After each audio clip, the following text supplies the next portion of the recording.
Shalom and welcome to another in our series of podcasts from Temple Beth Am, a dynamic center for conservative Judaism in Los Angeles. This is a recording from our Passover Prep Learning Series. There are certain shiurim that I've experienced, certain classes in my life that have been so good that I can give them over verbatim decades after I heard them. There are certain lectures that I remember from college that were so exceptional that I can remember like the teacher's affect when he was saying a particular sentence. I heard an amazing shiur on Pesach, my last year of rabbinical school, so 22 years ago about now, from Rabbi J.J. Shapiro, who at the time was the rabbi of the Jewish Center in New York, a classic centrist Orthodox synagogue in New York. Rabbi Shapiro is a tremendous teacher and tremendous sage. And I shouldn't have to say it this way, but to his credit, because this would not necessarily happen amongst many of the rabbis at YU, he was one of the rabbis at YU, he came every year and gave a class to the JTS rabbinical students, and that's not a small thing. It shouldn't be a big thing, but it is.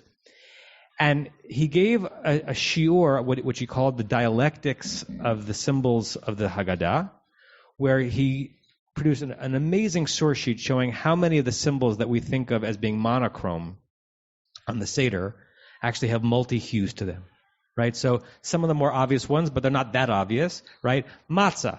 Matzah is lechem oni, the bread of affliction, right? The modest, humble bread, which is all that slaves could put together. So matzah is a symbol, therefore, of enslavement.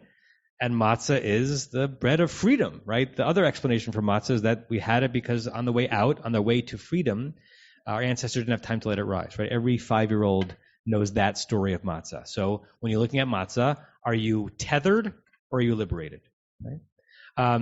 Charoset, right? What's the first story you hear about charoset when you're a kid? What's charoset represent?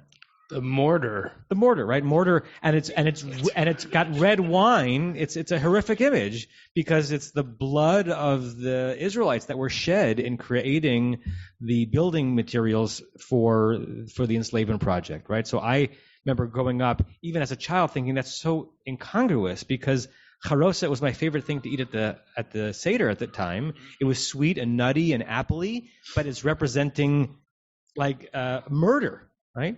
So one of the sources that we learned, there is a commentary of Tosafot on one of the sections of the Talmud, Masechet Pesachim, that's dealing with the origin story of Charoset. And the Tosafot goes into an explanation as to why even back then in Ashkenaz in the 14th, 15th century, it was common that nearly every Charoset recipe had apple, right? If you go really worldwide, that's not the case, but at least in Ashkenaz, every charoset recipe had apple. I know that like Sephardi or Persian charoset is mostly dates and nuts and not apple. But why apple? The rabbis created a midrash from the verse in Shir HaShirim, from Song of Songs, Tachat HaTapuach or Articha, underneath the apple tree, I awakened you, I aroused you, and they created the image that it was during enslavement that the women would woo their husbands out beyond where the taskmasters could see them, and were coquettish and wooing underneath the apple tree, and that's where the next generation of Israelites was produced, essentially. So from that read, charoset is not only an example, a symbol of oppression, it's a symbol of resistance and of hope and of life. Okay. But of all the symbols on the Haggadah that seems to be monochrome, the most obvious one is maror, right? There's nothing, you might have an interesting taste bud, but there's nothing intentionally tasty about maror. There's nothing in the etymology of maror that suggests that it's anything but bitterness. The pasuk says, "Vayimararu et chayehem," they embittered our lives. There's no common understanding that maror is representing anything but enslavement. But there are other ways of understanding it. So look at the source sheet I handed out and that Rabbi Schatz shared. I'm actually going to start with a second source. So we'll go back to the first source. The second source is referred to as the Shla, which is an acronym for the Shnei Luchot Habrit. You see it there. Rabbi Yeshayahu Halevi Horovitz, 16th and 17th century. It's a halachic work and it's a mystical work all wrapped into one. First time I ever studied this work, in an intense way. I was at a rabbinic retreat my first or second year out, and the then chancellor of JTS, Ismar Shorsh, who we all got to know as like a classic historian studying the emergence of conservative Judaism in Germany in the 19th century.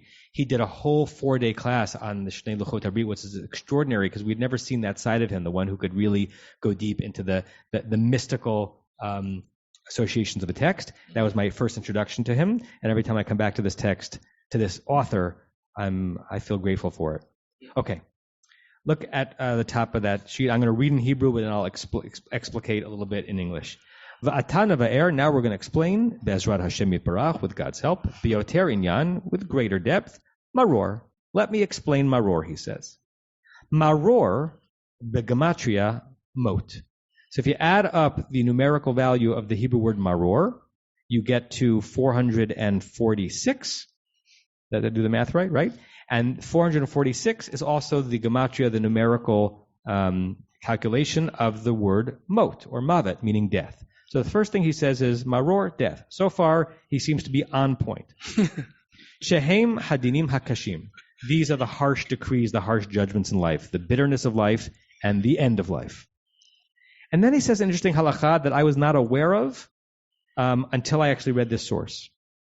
V'tzarich leloaso lamed bet shinayim shehem neged lamed bet netivot chochma. There's a tradition that when you chew the maror, like the first time your parents forced you to eat maror, right? Like you take a half bite, you swallow it like you swallowed a pill, and then you down it with like grape juice. You don't have to taste it. Apparently, you're supposed to chew it with all 32 teeth. It's got to touch every one of your teeth, unless you've had teeth pulled, in which case you can chew it with the 28 teeth that I have. Shehem neged, which corresponds to the 32 levels of wisdom. The 32 levels of wisdom, anyone know the Kabbalistic idea of why the number 32 is attached to wisdom? Interesting, right? It's the gematria of lev, the heart. 32 is arrived at as a 22 plus a 10. Anyone know what a 22 plus a 10 might be in the mystical tradition? 10 sfirot, 10 levels of the emanation of God, 22 Hebrew letters, right? So the Kabbalah imputed an enormous amount of significance to each one of the Hebrew letters. So you add the 22 letters to the 10 sfirot, you get 32. We could do a whole semester on this. The Zohar's understanding of why there are 32 pathways to wisdom. You're supposed to be chewing with wisdom the maror for every one of your teeth to touch it. Now you would think at this point, he might be saying the reason you have to do that is so that you experience the full bitterness. Don't get it down quickly, but rather you've got to force your entire mouth to be exposed to the full bitterness of whatever you're eating. However, uva lo asan yimtak hamirirut shebehen. By chewing them, you end up sweetening the bitterness of it. That's actually the case. No matter what you're chewing, right? The more that your saliva interacts with it and breaks down the compounds of anything that is bitter or spicy, right? The more it's going to be diluted by definition, because it's not going to be only it in your mouth. By the time you swallow it, it's going to be, your initial experience is going to be harsh because you're tasting it.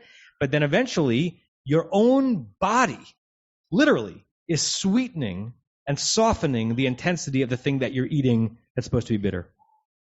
Ulachein bala maror lo yatsa ad she'alisenu v'yimtekenu. He says, if you swallow the maror whole, you are not yotze, you haven't fulfilled your obligation until you have chewed it so much that you have sweetened it. Kein matzati b'kontras ha'ari zal. I found this, he's saying, in a pamphlet of the Ari, Rabbi Isaac Luria, the great Kabbalist from Sfat. V'noda ki ha'chochma makor ha'chayot, or ha'chiyut. We know that wisdom is the source of life. K'mosh namar, as it says in the book of Ecclesiastes, v'ha'chochma techayeh et bahaleha. Wisdom will bring life to those who own it, who claim it. V'az mavet nitapech l'chai. In this process of chewing the maror so much that it gets sweetened, you're taking that which represented death, mavet, from a gematria perspective and from a conceptual perspective, and you with your own teeth, your own sharpness, are turning it from death to life, from bitterness to sweetness. Skip to a line down. V'zeh, and this is the reason why we have chasa shehu maror. Chasa, which is lettuce, probably a bitter ish romaine lettuce that was used by most people for maror way back when, right? Not horseradish. That is the classic way of doing maror. Ratzalamar, Daled Otiot Yud He Vav He, the 4 letters of God's name, Romzim al Harachamim. Just as when you mention God's name Yud He Vav He, you're mentioning the merciful aspect of God. The Hakinui Shehu Adonai. But when you're when it's being spelled out Adonai, Aleph Daled Nun Yud, which has the root of Dan or judgment, Romez al Hadin. That represents the harsher, judgmental side of God's presence. V'negazeh, just like that, Nikra Maror Romez al Hadin. When it's called Maror, we're supposed to think of the bitterness of enslavement. V'nikra Chasa, but when it's called Chasa, meaning when you're eating as Maror, Chasa, lettuce, Romez al Harachamim. Lettuce represents, as we all know, mercy. We don't all know that. It's a wordplay. The Amru Razal, and our sages said on the text on the first page, which if I don't go back to directly, you have it. The Perek Arvei Pesachim, in the chapter called Arvei Pesachim, which both David and I thought that makes a lot of sense because that's the 10th chapter of Pesachim, which deals with all the laws of the seder. Except that it's so nice to know when a great sage makes the same mistake that I would have made, because he quotes Arvei Pesachim, which is the name of that chapter, but it's actually not in that chapter, and he gives the page number 39a. It's in the 3rd or 4th chapter of Pesachim. He wants to go to the famous one, right. The one everybody knows. My chasa. What is chasa? Why is chasa the food that we eat as maror? Dechas rachmana alan uferkinan. Because God was chas, had mercy. Rachmana, the Holy One, had mercy on us. Ufarkinan, and redeemed us.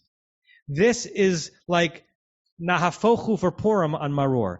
This is inverting the most significant symbol on the Seder plate having to do with the degradation of slavery and saying, even in maror there is sweetness.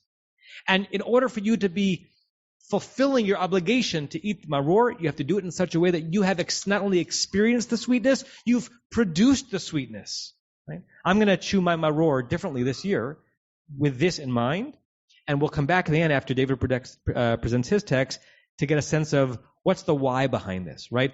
Is there a why beyond just, oh, look, we found a creative way of creating another dialectic where there's a ritual object that doesn't mean just one thing, it also means its own opposite. So then we'll continue on with the 3rd page. And I think in each of these next texts, we're getting just like another a kind of similar take on what we had from Shnei Luchot HaBrit, but just from a slightly different face. That they have just a slightly different understanding of how this maror has multiple elements. So we'll look at the Sfat Emet, Yehuda Aryeh Leib Alter, Hasidic teacher and rabbi in the late 19th century.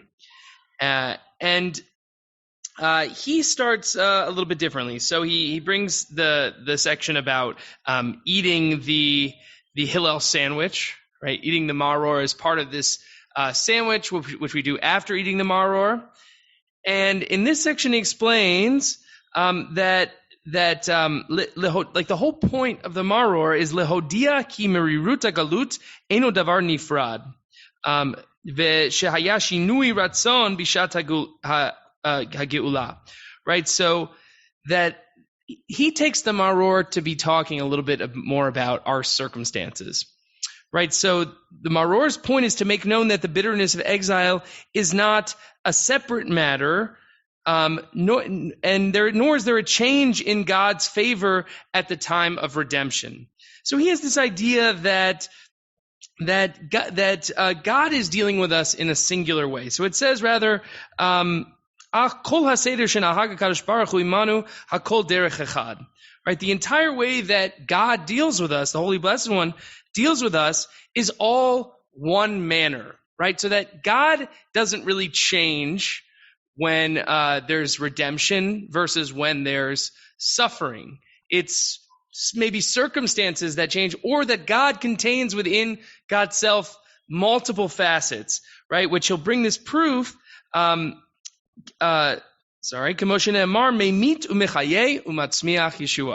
right? So he brings this line that we're familiar from, some of us from the Amidah, from the second blessing of every standing prayer, that we say about God, that God brings death and brings life and vitality and causes redemption to sprout, right? So God is not changing. God is all of these things.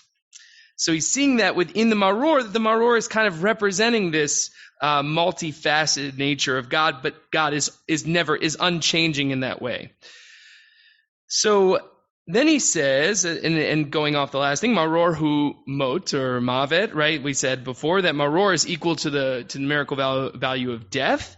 Ki begalut chashuvim kametim, right? Because when we are in exile, we're considered as if we're dead, right? That there's kind of like something about being, whether we're talking about physical exile or we're talking about spiritual exile, we're not fully living our lives and experiencing life to its fullest. There's something not alive about us. A little dramatic, but, using that idea.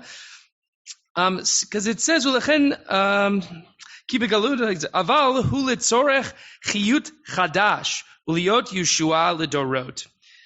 So he says, but it's actually all of this galut, all of this exile, this feelings of being away from God, of being away from your true self, is all for the purpose of a renewed vitality and for redemption to happen for future generations.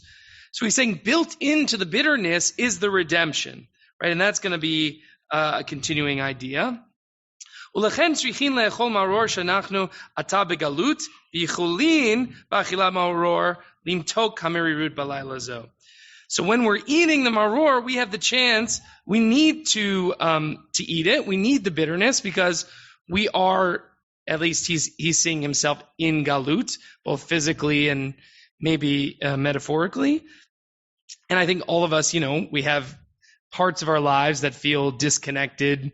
The world is not perfected, so we're on a kind of exile of sorts.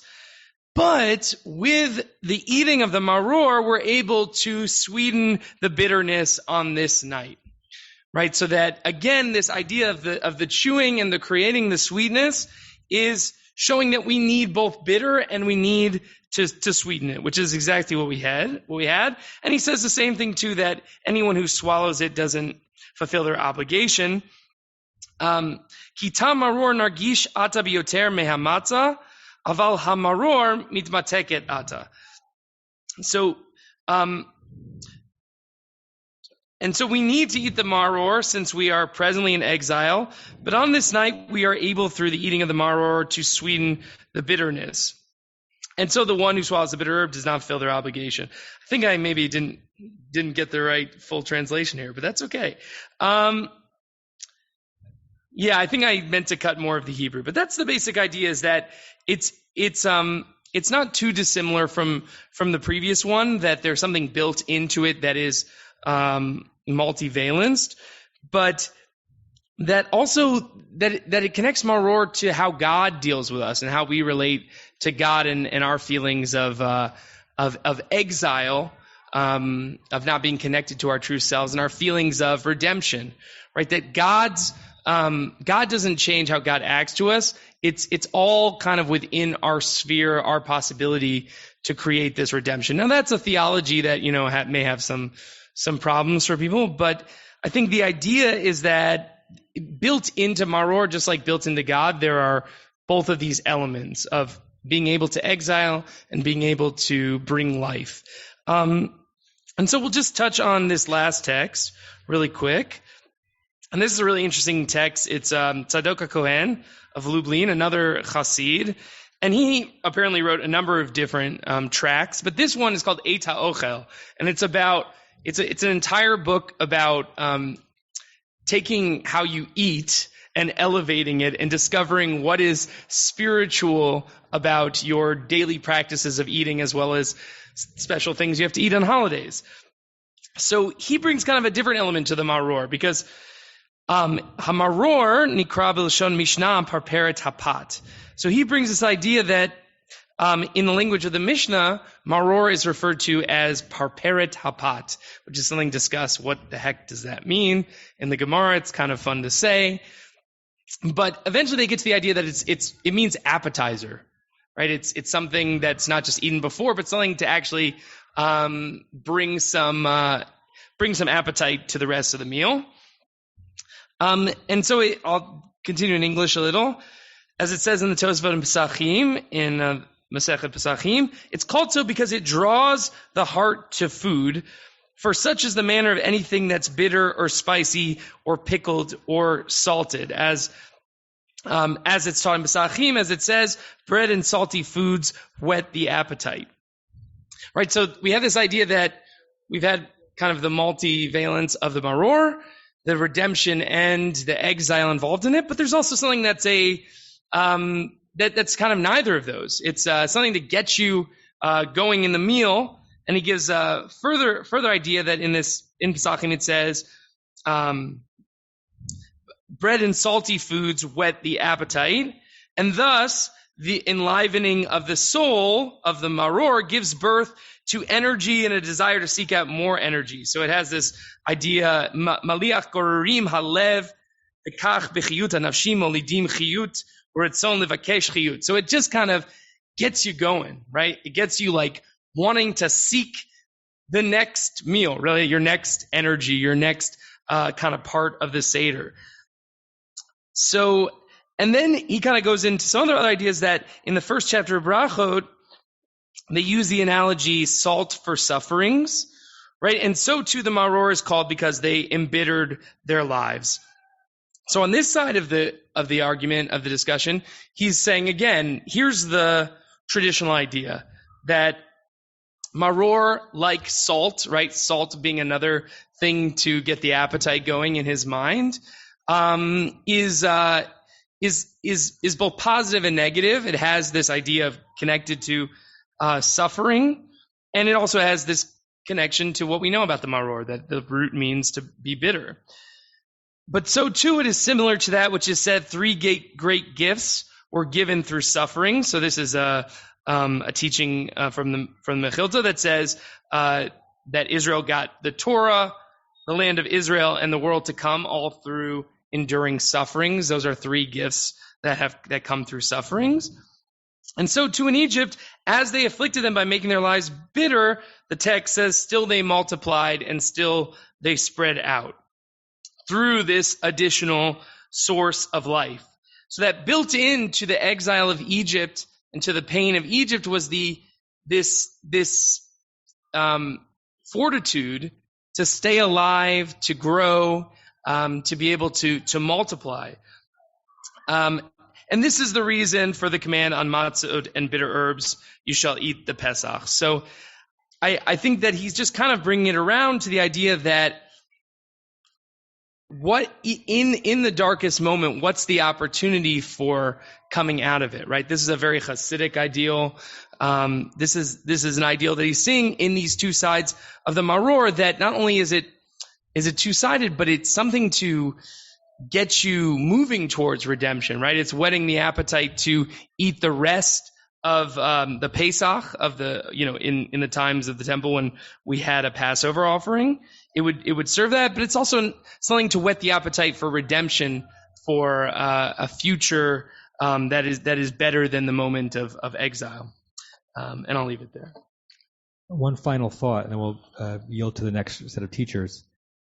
I was once having a conversation earlier in my career with one of my dear teachers, Rabbi Bill Lebo, and I was going through, I don't remember the details, but it was a rough patch. Either it was a rough patch personally or a rough patch professionally, but I felt like everywhere I looked, there was an obstacle, there was a hardship, and even though my life was pretty good in general, I felt like there were hard things happening all around, an illness, a financial thing, a stress, and I remember saying to him, when will life yield from hopping from one stress or travail to the other to something different and more beautiful?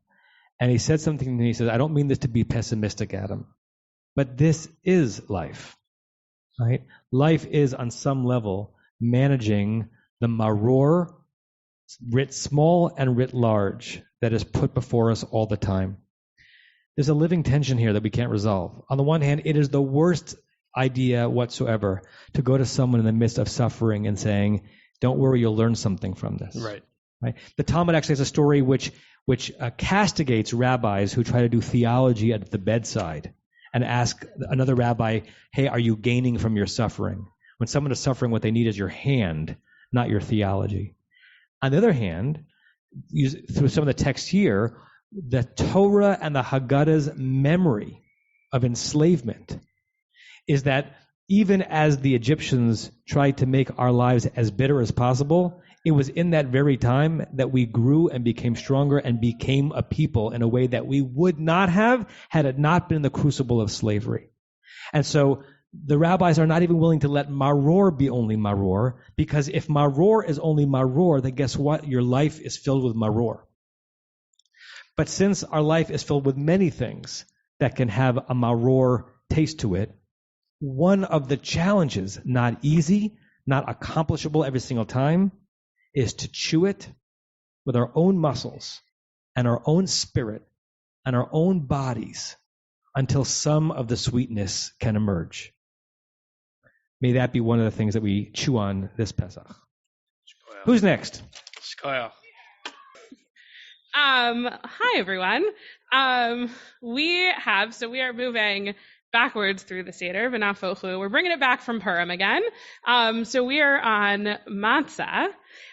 So Rabbi Schatz and I, what we did is we took a look at the seder and we said, Eifo matzah? Where do we look at matzah? So we looked at these 4 moments.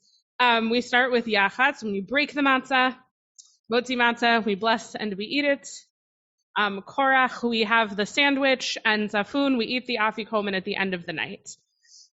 And so we took these moments and we said, how are we going to experience them? And so we're going to mostly experience yachatz, and maybe a little sweetness of zafun. We've taken a lot of words that you might associate with any of these 4 moments, things like matzah and blessing, and your living room where you might hide an afikomen, and some people in this room, and all sorts of things, and we've broken them, there we go, thanks. We've broken them apart, we have cut them into lots and lots and lots of little pieces, that have been, sorry, Rabbi Shapiro is walking towards me. Oh, okay, he's just making me nervous by being nosy. Perfect. And as you will see, if you are on the field, in that direction, there are cups all around the table. They are full of words because we are going to do some refrigerator magnet style poetry. So what you will be able to do is Rabbi Schatz will give you, there is a little takeout box. You can walk around. I believe it looks like the words are all taped on the cups, so you know what's in them. Okay, great. I'm going to stall for another minute and a half. And what is going to happen, I'll just speak very slowly. What is going to happen is you will go around and you will fill your box, you will fill your bucket with these words that will hopefully bring you joy, and actually will then ask you to find yourself a spot. If you want, come back to your seat. I know there's lots of people here and it might be hard to find 2 chairs, but we're actually going to ask you to write some poetry, and we'll take some time, and hopefully we're hoping you will all share it with us. So we really had some fun with some of these words. And then also, because we want you to be able to take this home to your seder, you can take your poetry home in your little bucket. And we also prepared a source sheet. So I will give you some highlights of it, but this is not the text portion of the evening, so I will not teach you from it. I will only tell you what's on it. So we start with yachatz, and it is talking about, it's 3 different sort of comments on yachatz and what yachatz could mean from a single person. And then motzi matzah, we brought a very traditional source from the Haggadah and from the Mishnah on why matzah? Why? And then if you flip it over, it's a little out of order. Why? Just repeating for people on Zoom so you can hear all the whys happening in the crowd. And then we have korach. So when you're all sitting, I don't know if anybody else does, but if anyone else eats a kazayit of matzah in your korach, you might be sitting there for a while just chomping on your sandwich. So while you do that, we've given a short text and some discussion questions from an amazing teacher, Rabbi Sarah Wokenfeld. She's great. She is. All are in agreement. And then last, a beautiful text on Safun that actually Rabbi Schatz will speak on a little bit at the end to tie a bow on it. Have I stalled enough? Great. I stalled enough. So if you would like, don't mad rush. But if you go over, there are you can mad rush. You have permission to mad rush. There are cups, and they have the word on them on the outside, and you can pick it up. And there are also enough, even if there were more people, there are enough that some words you can take 2 or 3 if you would like them. Things like the, or hopefully and, I realized. I hope perspicacious is in there, but that one don't take 4 of, please. But some of them, feel free to take multiples, like matzah, take 4. There's a question. I will define some of them, and Rabbi Kligfeld will be voluntold to define the rest. Ready, set, go. Is there anybody who would like to share their poem? Rabbi Kligfeld is very excited. Okay, Rabbi Kligfeld is going to share his poem. Matzah or maror on the seder plate. My God. Choose the sweet deliverance in slavery. Allow more singing. Yasher Koach to Rabbi Kligfeld. Oh, Rabbi Shapiro has more rules. We snap after poetry. Oh, great idea. Does anybody else want to share their poem? I call this one. Tell everybody how you're doing that. Oh, what? Oh, I took a picture of it. I laid it out on my leg, and then I took a picture of that, and now I have it enshrined in history.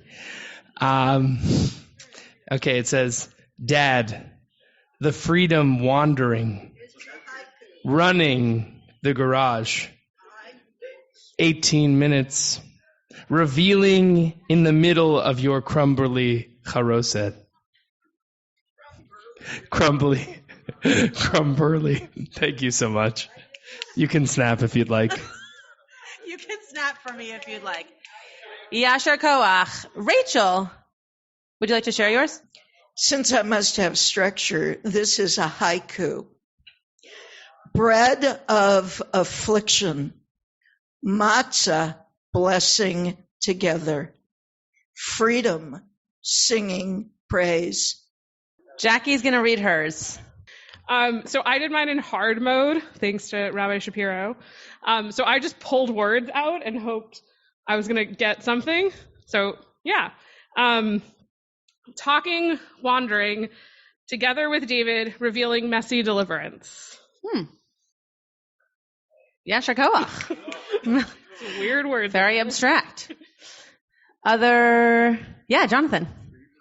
Slavery, unleavened, matzah, wandering, freedom, eat. I like the double eat. Okay, so first of all, part of the reason that we did the Haggadah Slam this way is because we're hoping that each element of this Haggadah Slam, because we're doing it in different modalities, that you will be able to take something away for your people based on who's at your seder. So this might work really well for you. Maybe the text study would work better for you, or maybe both work really well, and you can use everything. And then Rabbi Shapiro will be his own modality, and if you're lucky enough to have him at your seder, you'll be in Chicago. So I want to just, as Jackie said, put a bow on this by reading a little piece of Safun, of this Safun excerpt that I gave to you. And what I want us to get from this particular excerpt is the idea that anything that you do around these different elements of matzah can be interactive, but also can be deep, right? The afikomen can be a deep experience. For most people, it's not, just because it can also just be fun. But what I'm about to read, I think, gives that kind of deep spin on something that could be seen as just fun and games. So these are the last 2 paragraphs of Safun. when this was copied, it was copied out of order, so it's the third page as opposed to the fourth. But we're all joyfully flexible here at Temple Beth Am. You can have them. Yeah. As we approach the end of the Seder, we come to the section in which we find and eat the afikomen, the section called safun, which means hidden or stored away. The implication is that the afikomen represents something inaccessible, something not available to us in our everyday lives, complete and ultimate freedom, true redemption. Sated with family, learning, laughter, and food, we finally act out the repair of our broken world. When we eat the afikomen, the broken pieces of the human realm will get put back together. They will recombine inside us. They will become us. The bridge between heaven and earth will be repaired. And this is the secret of the afikomen ritual. Who must we trust to bring the other half? The children. In the end, the most important piece, the point of it all, the future, our own redemption, is in the hands of the younger generation. We have no choice but to trust them to bring it to the table. We recognize that perfection is hidden away, but with the ritual of the afikomen, we live into our hope, our confidence that it will be found and unwrapped by our children, so they may eat fully of the bread of redemption. The Seder is about pointing forward. Only the children can taste the future. Rabbi Matt Shapiro. And Yasher Koach to Jackie for a really exciting and fun activity. Paula gave us a poem. So she said, Aunt, Grandma, Grandpa, blessing circle, revealing 18 minutes, freedom together with kids, prize with singing coexist. And then she said, thank you, Jackie. Hey, Rabbi Shapiro, I'm going to sing with you. I'm going to do what's called harmonize. I'm doing my poem first. Grandpa God, negotiate breaking sweet Rabbi Shapiro more in messy guitar case. Shabbat Shalom. Shabbat Shalom. It's inspiring. Okay, Nigun. Okay. Let's go. You don't like my poem? I loved it. Let's go. So you don't like my poem? But it's a cliffhanger.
No, thank you. I just need this for Shabbat. There you go. Continue. So I want you to take a moment to sit quietly.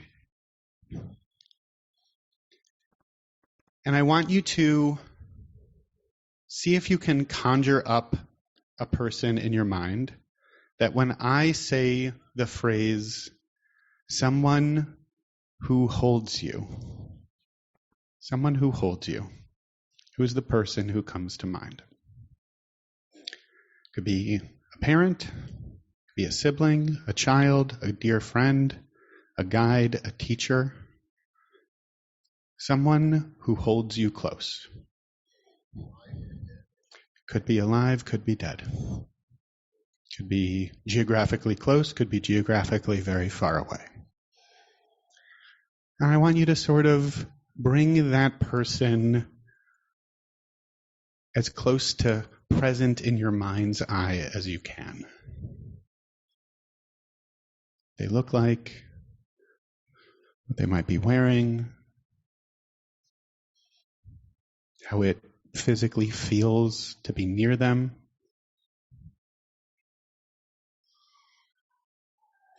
And what it feels like to have them hold you. Is it an arm around the shoulder, a head in a lap, a caress?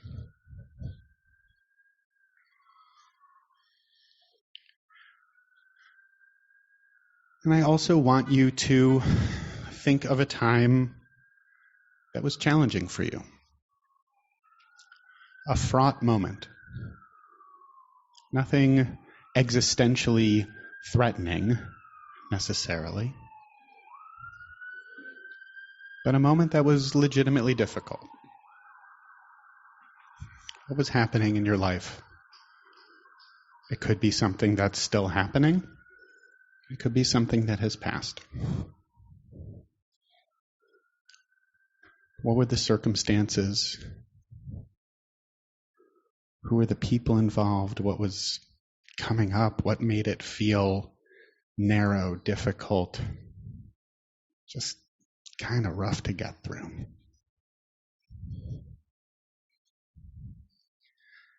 And if you can,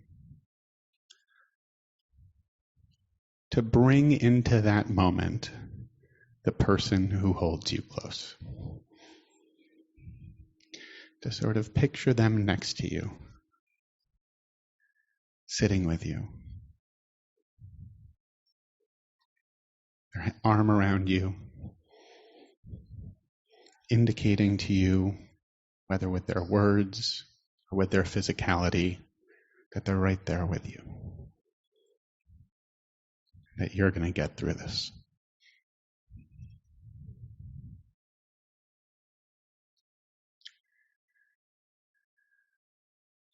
To just take 3 deep breaths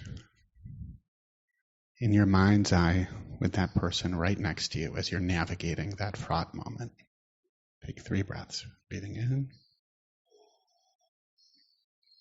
and out. And once more, in and out. One more deep breath in, really feeling the presence of that person who's holding you. And then releasing and letting go.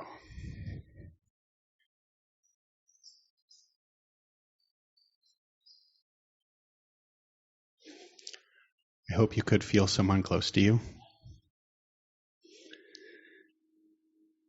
And I'll offer up that this isn't necessarily the direction I imagined going when I was told to talk about the Pesach offering. But here we are. And I'm going to hand out this source sheet quickly.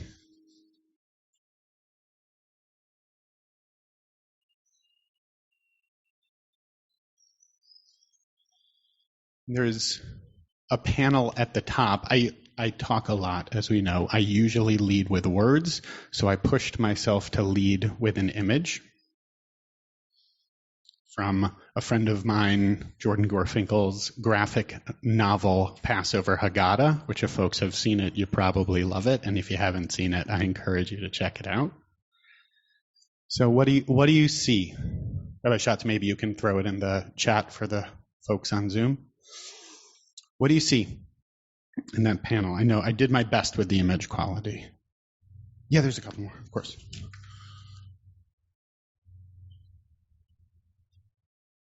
Can people make that out?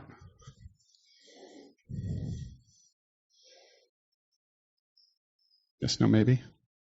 Yeah, what do you see? Yeah. Right. So what's happening? Just right. Yeah. Yeah. That's right. Right. Yeah, that it's like this family huddled together kind of just inside the dwelling with blood on the doorpost. And then there's this sort of like smoky, tornado-y looking presence that's kind of entering in.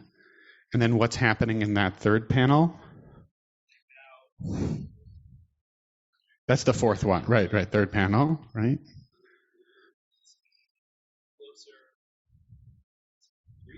Exactly. That's right. Sort of encircling and almost embracing them. And then in that fourth panel, it departs, right? And then David, as you were saying, that one of the family members is sort of brought down to his knees in worship, right? Usually, and you can see underneath, there's a quote I bring from another Haggadah. It's a Haggadah called "The Night That Unites," compiling a lot of teachings of three, giants of Jewish thought: Reb Shlomo Carlebach, Rav Kook, and the Rabbi Joseph Soloveitchik. And this piece is quoting from Rav Kook, who's talking about how we usually think about the Pesach offering as a reminder of when God passed over, right? We talk about, passing over, Passover, Pesach, right? But what Rav Kook teaches on this is that it's actually indicating that God was basically in every home. Every Egyptian home, every Israelite home, going and then kind of lingering in each place. And so that when we envision that, what happened in the Israelite home, what happened in the Jewish homes, is that unlike the Egyptians who were visited with punishment, you can see I sort of bolded this next phrase, their visit took the form of an awareness of God's presence and protection. That Pesach, Rav Kook teaches, translates as, "I will hover over you," so that the name of the holiday itself suggests that God's care and presence were revealed to us that night, which is not usually how we think about sacrificing a lamb, right? Usually we think about sacrificing the lamb, putting the blood on the doorpost so that God doesn't come in and smite the firstborn. And this inverts that almost completely. It's actually that God was present in each home, in everyone that was experiencing that night had some kind of encounter with God. And going back to what Rabbi Kligfeld and David were talking about, there's kind of a duality here. And usually we focus on one side of this duality. Usually we think about how God visited each home in such a way to bring death, right, within the Egyptians. That's part of what happened. And also part of what happened is that God was actually present in every Israelite home as well. And what happened in those homes was an embrace. That for each of those families, what they experienced in that night was that embrace of a loved one in a fraught moment. And that's also something that when we look at and indicate the Pesach offering on the table, we can be reminded of. Folks have thoughts on that? What is that? Does that resonate? Is that dissonant? Yeah, Jeff.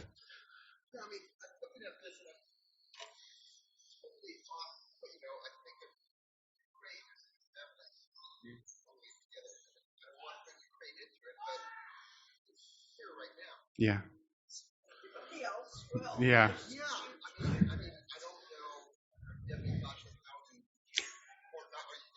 I defer to our senior rabbi, Rabbi Adam Kligfeld.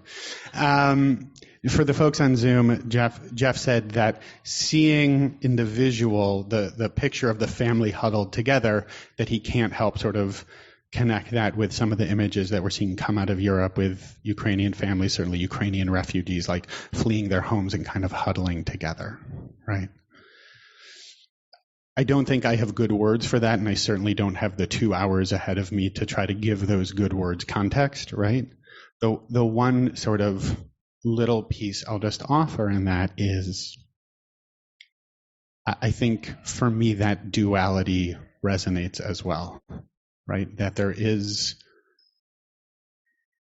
deep tragedy unfolding that, I mean, we were talking a little bit about it this week in a meeting, that we don't even quite know, not even just what the response might be, but what piece of what's unfolding to respond to, that it just feels incredibly overwhelming and tragic, and we must do something, and we don't even really know what that something is. That's painful and difficult. And embraces are real, and love is real. And that when we hold each other close, that connection and holiness is also something that we can bring into our lives. And that's probably inadequate. And it's still real for me. So I don't know if that works as good enough, but I think that's what I got on it. Other thoughts on the picture or the teaching? There's 2 other pieces I have, but I definitely don't have time for them. So I'm just going to linger on this for 1 more minute, and then I'll share 1 more of those pieces. I was going to have us partner up and share, but, it's getting late. So what I'll offer up then, just sort of to tidy this piece up, is I encourage you to bring this to your seders. Right? I encourage you to think about who are the people who you feel held by. What are the ways in which you can hold the people that you love close? I think that's a good and important question. I also, by the way, I think as the machloket about what a Haggadah slam is continues, I also think it's good to refer people to other good Haggadot. And I recommend both of these if you want to check them out and bring them in to your Seder. We still got, 8-ish cooking and cleaning and shopping days left until Pesach, so easy enough to snag 1 more Haggadah to throw into the mix. I'll skim over 1 more piece because I think it's interesting, and then I'll gesture to tying a bow, although I defer to any and all of my esteemed colleagues if they'd like to tie another on the old oak tree. Tie another ribbon round the old oak tree, different thing. That's a reference. There was another interesting piece that I kind of stumbled on, talking about the idea of what it is to offer up the lamb specifically, not just the act of offering a sacrifice, not just the act of being embraced and navigating a fraught moment, but what is it to actually offer up the lamb? And there were a couple of authors who referenced this. This is just from a blog entry I found by Rabbi Paul Kipnis, a contemporary who's currently working and writing. And he talked about how the lamb is one of the many things, right? Because the Egyptians were polytheistic and worshipped lots of different deities and items and so on, that the lamb was one of the things that the Egyptians worshipped. And so that by offering that up, that in and of itself is, sort of killing off, as it were, a false god. And that through that act, it's also a gesture, I sort of bolded it in the source sheet, our ancestors evidenced their willingness to reject all the false gods of the Egyptians. And then he goes on to talk about how we too can declare our willingness to reject false gods of our world, right? We can pledge to move beyond our worship of false gods, of money or power, right? What are the false gods that we might worship? And it reminded me of a teaching that I read elsewhere out of a book called Addiction and Grace. It's a very interesting book where the author talked about this idea that whatever we have in our mind at any given moment, that's the thing that we're worshiping in that moment, right? Sort of a riff on the idea that, your mind is like tofu, whatever it's marinating in, that's what it tastes like, right? That's whatever your mind is marinating in, that's what it's generating. So this idea, that's a tough idea. But whatever you're thinking about, wherever your thoughts are directed, right? Think about that idea, dalifne miyata omed. Think about, right? Remember, know before whom you stand. Whatever is in your presence of mind, that's what your focus is. Whatever your focus is, that's what you're sort of really connecting to as an ultimate concern. So if you're thinking about how to attain wealth and power, well, that's where you're directing your energy. And so I think that this idea of offering up the lamb is also a gesture to moving past idolatry and moving into the worship of that which brings us health, hope, love, freedom, and so on. Side idea, we can talk about it more later. Bring it to your seder. Let's move into a bow, or try to have one. It's the Shapiro modality. We're going with it. It's great. Thumbs up from one person.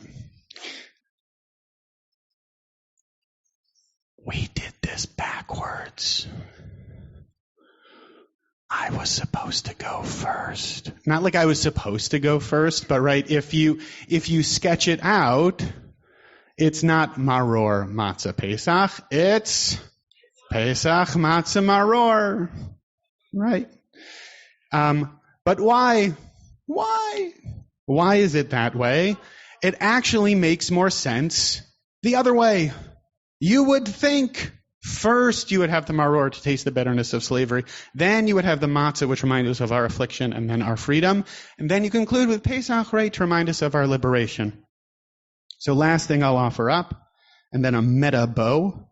This is a quote from Rabbi Jonathan Sachs, alav hashalom, his Haggadah. And he talks about this really interesting teaching that the lamb symbolizes freedom, maror symbolizes slavery, matzah combines both. So why do symbols of freedom precede the bitter herbs of slavery? Surely, I am serious. Surely slavery preceded freedom. The Hasidic masters answered, only to a free human being does slavery taste bitter. Only to a free human being does slavery taste bitter. Had the Israelites forgotten freedom, they would have grown used to slavery. So whatever it is we get mired in, whatever it is we get stuck in, if we don't know what the other option is, it's easy to stay there. If you don't know what a different world could look like, if you don't have a vision for how things might be better, you might as well just keep on accepting things the way they are. And it can be painful to see the gap between what might be and what is. And it often is. And we have to start there. We have to start with a sense of we are free, I am free, I know what that is, I know what that can be, and okay, yeah, I'm going to taste that bitterness, but I'm going to remember that's not where I want to stay. And so what I would offer as sort of the meta thought on that is it's good to structure your seder in such a way. We're told that we should structure the whole evening in such a way as to invite questions, right? You could have asked the question, why did you guys structure it this way? Aha, good question, right? You should structure it so that you ask questions. Because asking questions is one of the truest signs that we're free. If somebody's lording over you and telling you what to do and where to be and when to be there and you have no agency, you're not going to ask questions. You're just going to say, yes, sir, no, ma'am, okay, I'll do whatever you say. Being free means we have the ability to ask questions. And so what I would invite you to do and to offer up,